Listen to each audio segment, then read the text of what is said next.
Today we're here to announce the first signing that we're going to have with the first country in the world on our America First Global Health Strategy. And I want to, for members of the press and the public that will learn about this through you, walk a little bit, very briefly, into exactly what the thinking is.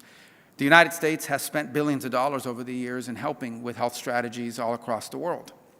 What we learned over time, and especially after coming here, is that oftentimes, and I'm oversimplifying it, but this is an accurate description, what would happen is we would go to a country and say, we're going to help you with our health care needs. Then we would drive over to Northern Virginia somewhere, find an NGO, one of these organizations, give them all the money, tell them go to this country and do their health care program for them. That NGO would then take about some percentage of that money for their overhead and administrative costs. And by the time it got down to it, the host country had very little influence. It was sort of imposed on them. And only a percentage of the overall money ever actually reached the patients and the people on the ground that we were trying to help because of these costs. This makes no sense.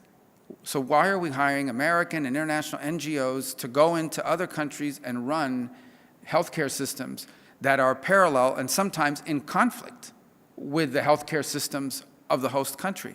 If we're trying to help countries, help the country. Don't help the NGO to go in and find a new line of business.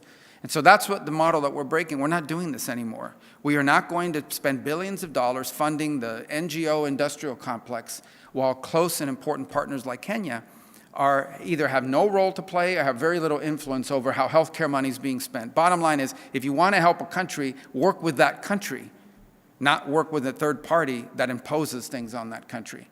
And so for us, we hope to sign many of these in the days to come. But the first one we're going to sign is with Kenya. And the reason why is twofold. Number one, because of our close partnership.